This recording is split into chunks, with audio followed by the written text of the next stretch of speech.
Shalom, salam damai sejahtera kepada semua saudara dan saudariku di dalam nama Tuhan Yesus. Senang kita berjumpa kembali di dalam belajar sekolah sahabat di program sekolah sahabat 777. Belajar sekolah sahabat 7 menit selama 7 hari setiap jam 7 malam. Kita telah tiba di pelajaran sekolah sahabat di hari Senin, baru dan diperbaharui. Namun sebelum kita masuk mempelajari dari pelajaran hari Senin, mari kita mengundang tuntunan kuasa Roh Kudus. Kita berdoa. Bapa kami yang di sorga, terima kasih atas segala berkat yang Tuhan telah berikan di tengah hidup kami sepanjang hari ini. Saat ini Tuhan, kembali kami belajar dari pelajaran sekolah sahabat di hari Senin. Tuntun kami dengan kuasa Roh Kudus Tuhan, agar kami dapat memahaminya dan membawa iman kami lebih setia bagi Tuhan. Kami manusia penuh dengan dosa. Ampunkan kami dari setiap kesalahan kami.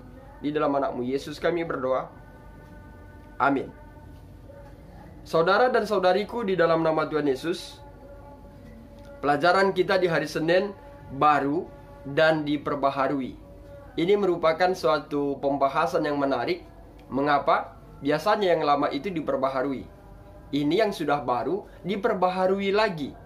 Apakah maksud dari pelajaran kita?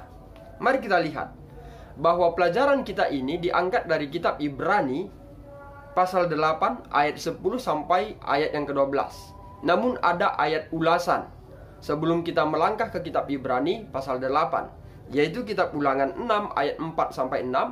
Demikian juga Ulangan 30 ayat 11 sampai 14. Di mana pertama kali Allah menyatakan dalam kitab Ulangan 6 ayat 4 sampai 6, Allah menyatakan, menegaskan kepada bangsa Israel, Tuhan itu Esa.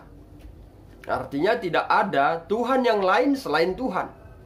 Artinya tidak ada firman yang diberikan kepada bangsa itu selain dari Tuhan.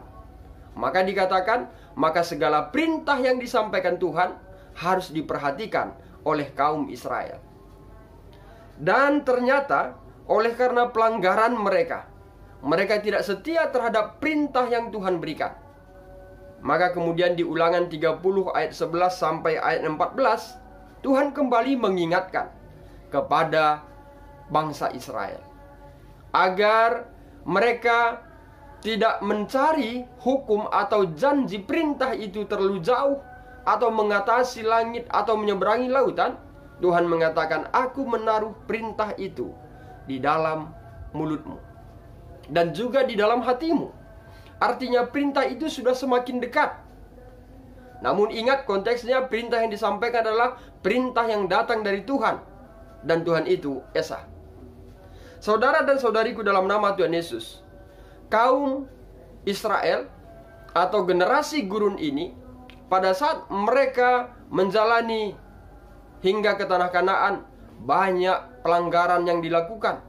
Hingga mereka tiba di Kanaan, begitu banyak pelanggaran yang dilakukan terhadap perintah yang Tuhan telah berikan kepadanya di gurun.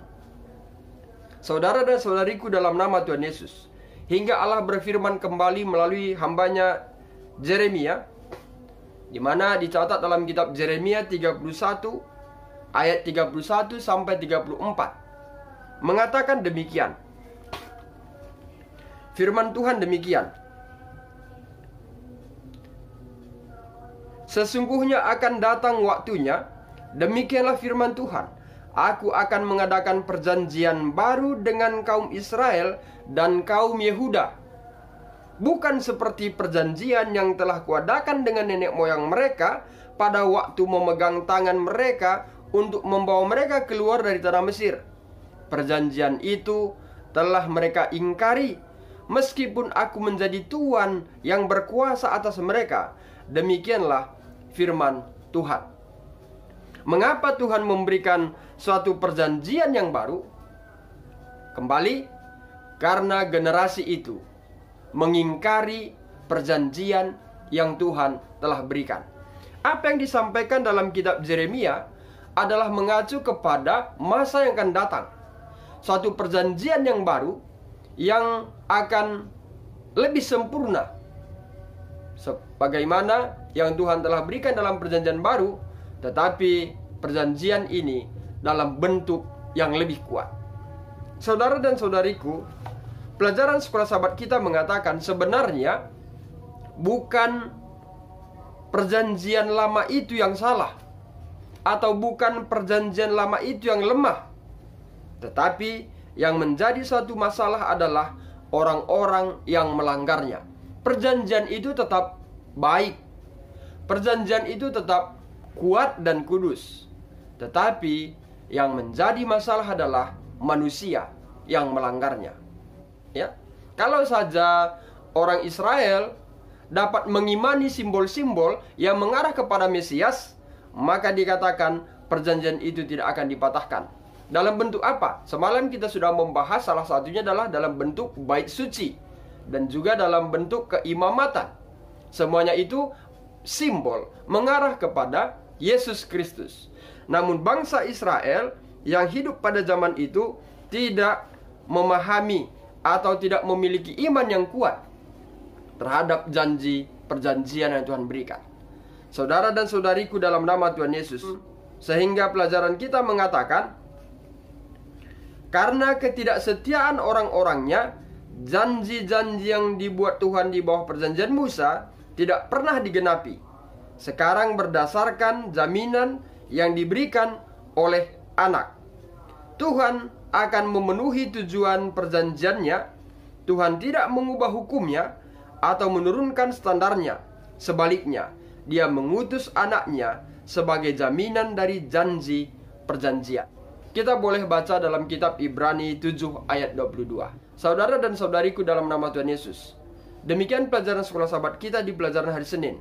Semoga melalui pelajaran ini kita dapat memahami bagaimana perjanjian itu sudah semakin dekat, sehingga kita dapat lebih mudah memahami bagaimana kita datang kepada Tuhan.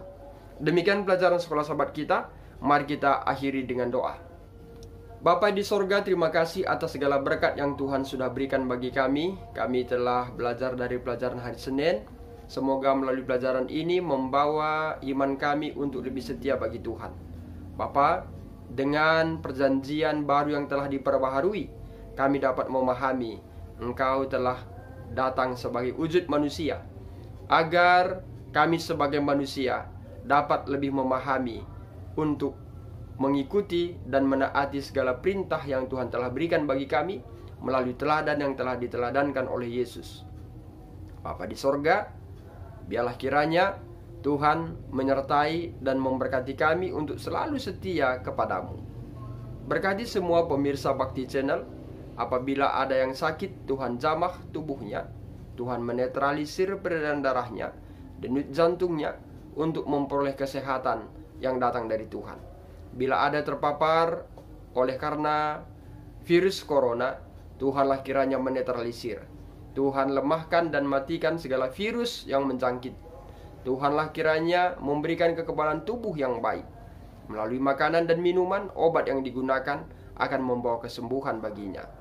Bila ada dalam keadaan duka, Tuhan berikan penghiburan sejati agar mereka tetap berharap hanya kepadamu. Bila ada yang berulang tahun, berikan sukacita di tengah hidupnya. Berkat Tuhan menjadi bagian dia sepanjang hidupnya, sebagaimana yang Tuhan kehendaki. Bila ada dalam pergumulan, permasalahan, Tuhanlah kiranya campur tangan agar mereka tetap dalam kebenaran-Mu. Terpuji nama-Mu Tuhan, ampunkan kami dari setiap kesalahan kami. Di dalam anak-Mu Yesus kami berdoa. Amin. Saudara dan saudariku dalam nama Tuhan Yesus, demikian pelajaran sekolah sahabat di hari Senin. Saya Pendeta Desta Karo-Karo pamit undur diri. Akhir kata saya sampaikan, Tuhan Yesus memberkati.